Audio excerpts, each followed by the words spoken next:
Hey everyone, Mike Klingler here. A lot of you might remember that last I made a video about DavorCoin. I was saying a lot of red flags. Weren't taking good care of their leadership.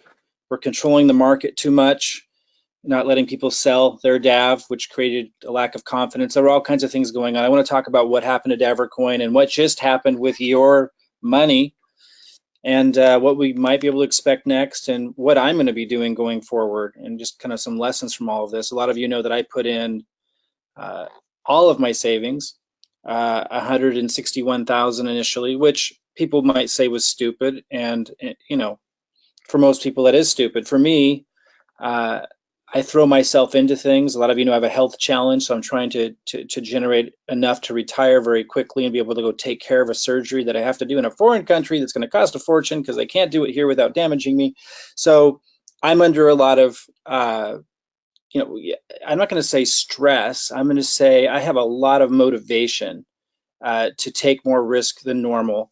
And because of that, people can learn and have a lot of entertainment vicariously watching what I do. And I put all of my $161,000 that I had, every penny of it, into DavorCoin. And a couple days later, BitConnect announced that they were going to fraud everybody, which, caused a lot of concern. But that's not what doomed DavorCoin. It was a factor. I think it caused fear in them more than the marketplace, because the market, you might remember when that first happened, it didn't tank on Davor right away.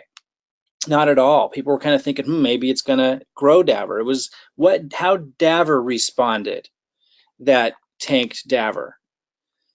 By the way, I created a group called Risky Business, and that's where I invite people to come and talk about these lending platforms. And it is risky business if you're going to continue to do them. I'm going to talk about what I suggest that you do instead to grow your Bitcoin and stay in control of your Bitcoin and not let somebody else hold it. A lot of you might remember I was in a back and forth discussion with Julian, apparently the owner of DavorCoin, and just one of the emails here, I had to surrender because they had, as I talked about in my last video, they had locked me out of my account because they said that I violated the terms. Now, understand, they didn't email me first. They didn't ask any questions first. They just locked me out of my account with no communication whatsoever. And this is somebody who had put in $161,000 lend and then had put another $27,000 in after that from the interest. So I was really believing in them and giving them incredible, I was just putting a lot of faith into them, and that was how I was repaid, locking me out of my account because after a while, after I made a video and made a viral video saying, if you post this video, I told the story and I had everybody post the video about what they did to me all over the internet and email them. And I had thousands of people emailing them. Then they reached out. Then they reached out to communicate to me. And this is really why Davor has struggled. No, I'm not here to tear down Julian or anything. I just think people need to understand what really is the challenge with the lending platform industry beyond the regulatory issues is just a lack of leadership and care for people. And when you treat people badly, it wasn't just me. I heard of many that had been treated that way. People are going to stop lending. I wanted to stop lending after that. Others wanted to stop lending after that. We share our story. That's what happened to Davor. Now I ended up, he gave me some terms saying, by the way, what happened was the person that referred me to Davor couldn't find a referral link, and they wanted to go to bed, and I wanted to sign up, and so I said, send me your login information because they had just signed up, so I could find the referral link, and because of that, DavorCoin said that was my position. I was having two positions, and it's against their terms. And what I had said to them was, I can show you that the Bitcoin coming from my sponsor's account is being sent to another Bitcoin account and going into somebody else's bank. Like, we can do that instead of you just closing their account and locking me out of mine and making me pay back like all this interest and so forth that, most of it I just reinvested back into Davor. But they didn't want to do that. They didn't want to look at it. They just wanted to take a bunch of money out of what I had lent. And again, even my feeling was Julian is a stand-up guy and a principled guy in many respects, but he knows when, when he doesn't want to know something because it benefits him not to know it. That's kind of the angle he was taking. And I think it was fear based. I think they were fear based from what happened to BitConnect, and they were afraid to let their resources go. And so they started really making bad decisions and mistreating the people they should have taken care of most. And had they not been so fear based, I think they could have, they could have done just fine. And although there are the regulatory issues in the United States and Canada, but in Texas had given them a cease and desist, and that would have been something they would have had to have dealt with, or stopped marketing, at least in Texas, for example. But nonetheless, it was the way that they responded to the BitConnect event, I think, created fear in them that caused them to make decisions and treat people in a way that, especially their leadership, the people that had influence in their community, that really is what devastated the company. I hope they make it. I hope they find a way to create a utility token like they're talking about, but it's just really hard to imagine that they can do that based on what we've seen so far. So what really happened was, yeah, BitConnect screwed the market completely. I mean, you could say it was fraud. I don't know if it's any more fraud than the United States student loan system, getting all these middle class, lower middle class, upper middle class students to put out huge loans, and then they're paying it back for the rest of their life, and that most of them come out not having a good job at all. That seems like just as much a fraud as what maybe BitConnect did. And there's lots of those, right? The real estate boom, that ended up being a bubble that went bust, and a lot of people lost their homes. That looked like, fraud if what BitConnect did was fraud. So, I mean, I don't know, it's all relative, right? But BitConnect screwed the market. It did create fear. I think it created more fear in DavorCoin than it created in their marketplace that caused DavorCoin to make bad decisions. The cease and desist, not just to DavorCoin, but to all the companies, I mean, that was definitely a pressing issue. I don't know how they were going to deal with that, but those were small jurisdictions. It wasn't international. DavorCoin, their big mistake was they controlled the market too much. They prevented me from selling my DavorCoin. I put in $161,000 of my own money, which is now gone, which was everything I had. And again, I'm not complaining. I took the risk, but nonetheless, I'm just explaining what really happened. And when before they locked me out of my account and those shenanigans, by the way, they did that to other people that made big loans too. But before they did that, I was trying to sell just like $100 worth of DAV a day, and it wouldn't let me. It would let me sell about 100, and then it wouldn't let me for a while, and then a couple of days would go by and it wouldn't let me sell any, and then I could again. And they told me, we don't want people controlling the market. I'm like, well, I'm just selling my interest to get the money I put in back after a couple of months. But they wouldn't do that, and that made me very unwilling to want to invest more. And I know they were doing that to others. So a lot of the people that only put in a little, they didn't see that, but people that put in a lot, which is their bread and butter. I mean, the people that were lending a lot, they were afraid to lend more because they couldn't sell their DAV. So they were controlling the market way too much. And by the way, I couldn't sell very much DAV, even when it was at 120, 140, 150 a DAV. They were overly controlling the market, which created fear in the people that lended the most. And that is definitely what I think crashed the market most, because people just wanted out. I wanted out. Everybody wanted out after that. And when they saw that I was trying to sell my, get as much as I could out, then they locked me out. And then I found out, I violated terms supposedly. And again, I'm not trying to be mean or anything. And I appreciate what they were trying to do, and I understand the challenges, but just a really mishandling of things. And I think it was all fear-based on their end. After BitConnect went down, I think they just started making really bad decisions that severed their relationships with the people that they needed to nurture relationships with. And they did it in a very striking way. So they controlled the market. I couldn't even get my DAV, even small amounts. I mean, like small amounts for me, to get back the amount that I lent, it might not be a small amount to you, but, to get back a couple $1,000s a day or whatever, it was very difficult. And it was very difficult to get the DAV even on an external exchange to sell. In fact, I couldn't get it on an external exchange. Even when it was over like $100 a DAV. It's just crazy. Like, how could they possibly survive under, doing those kinds of things? They didn't take care of their leaders, poor communication, again, across the board, not just with everybody, but when I was asking them, hey, will you at least look at the facts here and see that these aren't my upline's account isn't my account. The person referred me, it's not my account. I just logged into their system because they don't know what they're doing from a technological perspective. They couldn't find the referral link. But they didn't want to look to see. I could have proven that very easily. They weren't interested in that. They had an agenda, and they followed through on that agenda, and it's what led to the demise.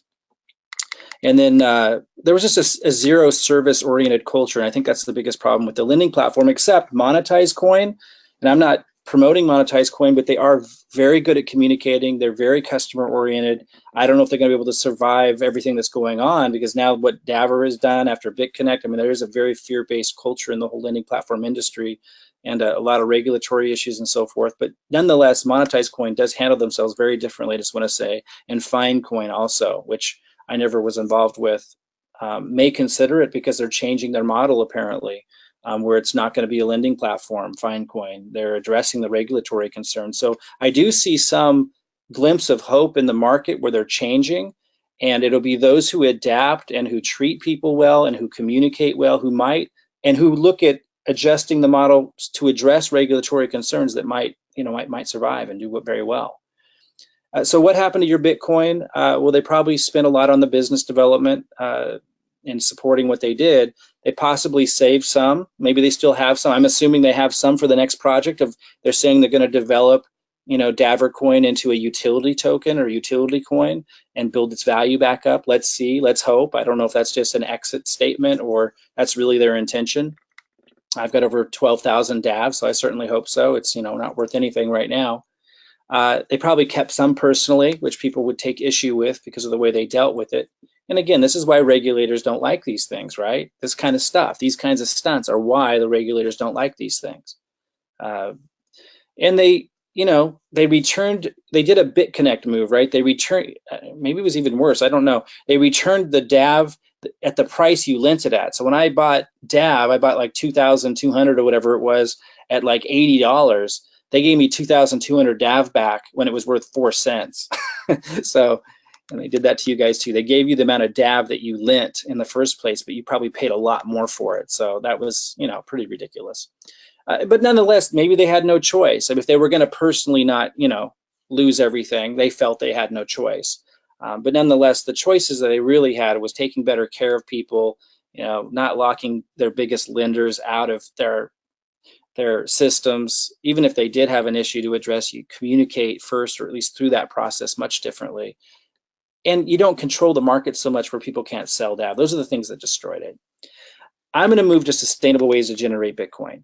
I'm going to be talking about Autobot software and the opportunities around them. And, I'm an exceptional marketer. It's all I've ever done. It's like brushing my teeth. I can generate more leads and automate things. And I can pass all of that on to other people. So I'm going to be talking about those things because the Autobots allow you to grow your Bitcoin on your own and still have some of that automation and that freedom and flexibility with your schedule and stuff. Not have to watch it all the time, but be able to grow your Bitcoin without someone else holding it. And that just removes the risk significantly. So I'm going to be talking a lot about that. I'm going to be talking about free affiliate programs like Binance. I just signed up with Binance the other day. I know a lot of you are way ahead of me on that. But Binance is an exchange where you can, people are buying and selling all the time. And, while if you only have a few referrals, you don't generate a lot. But over the course of months, you can generate significant commissions and Binance is not the only one, with lots of these different programs that pay in Bitcoin. And there are people, their top earners, have made 166 Bitcoin. And, so I'm going to be making that a big focus of because that's what I used to do. I used to generate affiliate commissions with automated marketing systems. A lot of you might know me from, back in the late 2000, 2008, 2009, 2010. That was what I did. And I generated millions with affiliate commissions back then. But I'm going to now move that expertise over to generating commissions and creating systems for you guys to be able to tap into to create cryptocurrency commissions with legitimate affiliate programs like Binance, which is the third largest exchange in the world. I'm going to talk about automated leads. I'm going to talk about staying away from lending platforms that aren't doing the right thing, including addressing the regulatory concerns, and staying away from selling possible securities. And we'll talk about what those things are. I'm going to go ahead and just encourage you to look for the link under this video, opt in, and I'm going to teach all this stuff. I'm going to teach you all of it without you having to pay anything. I'm going to talk about systems and lead generation and how you can generate crypto commissions with automation using the system that I can give you. I'm going to talk about the Autobot software and generating Bitcoin in a way that doesn't put you at risk because you're holding your own Bitcoin as you're doing it. I'm going to be teaching you all kinds of opportunities around that for generating Bitcoin, because there's some incredible opportunities around marketing the Autobot software using the same system that I can help set you up with that generates leads and other crypto commissions like Binance. Like, it's all connected in a singular, simple system. That's what I do. I do have also a group for those of you who want to follow along with how the lending platform industry is developing. I call it Risky Business. And if you enter your name and email in the link below, you're going to learn about a group that you can join, not the Risky Business group, but another group where you can find a guide. And you'll learn about all that in the email you get. And you'll find a guide who can help you plug into all of these resources to figure this stuff out, and you don't have to pay for it. So again, my name is Mike Klingler. For those of you who followed my journey and followed, my story with DavorCoin, it came to an end, as you can see. Maybe the story isn't over. I would think it's fantastic if DavorCoin did invest into developing a utility coin that grew in value. That would be fantastic. I want to believe that. But until then, I'm going to be leading people and helping people with my systems, my marketing systems, to generate leads and generate cryptocurrency commissions in ways that are not so risky, that are sustainable, where you're holding your Bitcoin so no one can take it away from you. I'm going to show you how to automate it all and do phenomenally well as a marketer without having to create the system and the content and all of that yourself. So come on in, enter your name and email by clicking on the link below. You'll get an email from me. We're in transition, so the first email will just be kind of telling you what's to come, and you can keep following along on this journey as I evolve into doing something maybe a little bit more sensible, relying on my past knowledge and expertise in marketing, and blow this thing up in a way that's sustainable and that the regulators can appreciate as well. All right, I'll see you guys soon.